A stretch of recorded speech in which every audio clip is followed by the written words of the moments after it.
Hi, ఎలా ఉన్నారు? ఈరోజు నేను కెఫిర్ యోగర్ట్ గురించి చెప్పబోతున్నాను.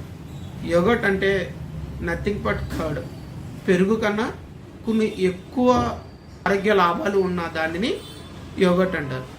ఈ కెఫిర్ యోగర్ట్ని మనకి ఎక్కడ దొరుకుద్ది, ఎలా చేసుకోవాలి, దీన్ని ఎలా మనం తీసుకోవాలి, మళ్ళీ దీన్ని ఎలా తయారు చేసుకోవాలి, దీన్ని ఎలా దాచుకోవాలి అన్న దాని గురించి ఈ వీడియోలో పూర్తిగా నేను చెప్పబోతున్నాను.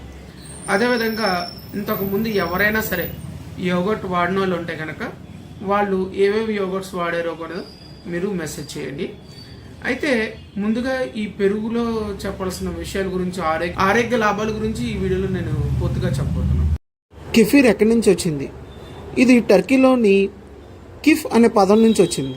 ఇది అలా రష్యా, ఇతర దేశాలన్నింటికి కూడా చేరింది. కెఫీర్ ఎలా ఉంటుందంటే ఈ జెలాటిన్ గింజలతో ఉంటుంది. దీంట్లో బ్యాక్టీరియా, ఈస్ట్ కలిపి ఉంటుంది. అసలు దీని ఉత్పత్తిలో చాలా ప్రోబయోటిక్స్ ఉంటాయి. ఆ ప్రోబయోటిక్స్లో లాక్టోబాసిల్స్తో పాటు ఈస్ట్ జాతి, ఈ కెఫీర్లో లాక్టోబాసిల్స్ ఎన్నో జాతులు మరియు ఈస్ట్లో ఎన్నో జాతులు మిళితమై ఉంటాయి. మొట్టమొదటిగా ఈ కెఫీర్ గింజల్ని పాలల్లో ఉంచి 24 గంటలు ఉంచితే కానీ యాక్టివేట్ అవ్వవు. 250 ml కెఫీర్లో ప్రోటీన్ పదార్థాలు ఎక్కువగా ఉంటాయి, కొవ్వు పదార్థాలు తక్కువగా ఉంటాయి, మెగ్నీషియం, కాల్షియం, పొటాషియం ఎక్కువగా ఉంటుంది, విటమిన్ B6, B12 కూడా దొరుకుతుంది. 155 క్యాలరీస్ మాత్రమే ఉంటాయి. ఇవి ఎంత తీసుకోవచ్చు అంటే మొట్టమొదటిగా మొదటి 2 స్పూన్ల నుంచి స్టార్ట్ చేసి 150 ml వరకు తీసుకోవచ్చు. మొదట్లో తేలికపాటి కడుపుబ్బరం మాత్రమే ఉంటుంది.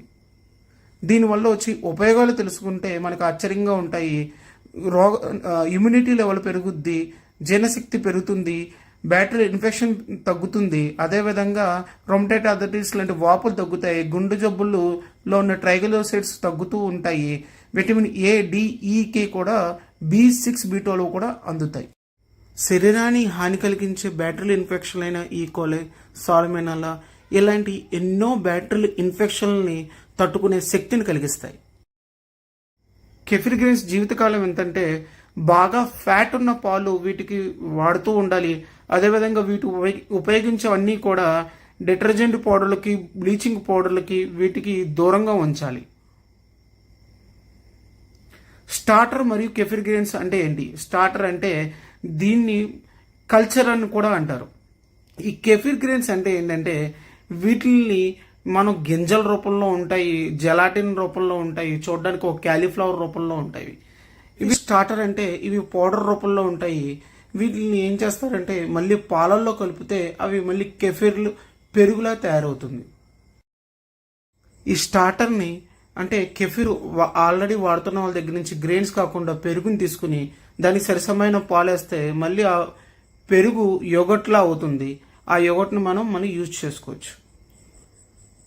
1/2 టీ స్పూను కెఫిర్ గ్రెయిన్స్కి 150 ml ఫ్యాట్ ఉన్న మిల్క్ని యూజ్ చేసుకుని, గాజు గ్లాసులు యూజ్ చేసుకుని, జల్లెడిని ఐరన్ కాకుండా, స్టీల్ కాకుండా ప్లాస్టిక్ది తీసుకుని ఫస్ట్ ట్రై చేస్తే మనకు బాగుంటుంది. మూత మనం పేపర్తో పెడితే సరిపోతుంది. కెఫిర్ యోగర్ట్ ఉపయోగించేవి గ్లాస్ బాటిళ్ళు, ప్లాస్టిక్ బాటిళ్ళు, పింగానివి. ఉపయోగించకూడనివి మెటాలిక్కి, అదేవిధంగా డైరెక్ట్గా చేత్తో ముట్టుకోకూడదు. సోప్ వాటర్తో వాటిని క్లీన్ చేయకూడదు. కెఫిర్ ఎవరు దూరంగా ఉండాలంటే ఆర్గాన్ అప్పుడే రీప్లేస్ చేసిన వాళ్ళు, క్యాండిడా ఇన్ఫెక్షన్ స్టార్టింగ్లో ఉన్నవాళ్ళు ఇది తీసుకోకపోవడమే మంచిది. తర్వాత దీన్ని తీసుకోవచ్చు. అదేవిధంగా ఈ స్టార్టర్ ఎవరికైనా కావాలన్నా ఆల్ ఓవర్ ఇండియాలో నేను మీకు ఫ్రీగా ఇవ్వగలను. కొరియర్ ఛార్జెస్ నాకు చేస్తే సరిచేయండి. నేను వారికి ఆ అడ్రస్ పెడితే దాని తగ్గట్టుగా నేను పంపిస్తాను. Thank you.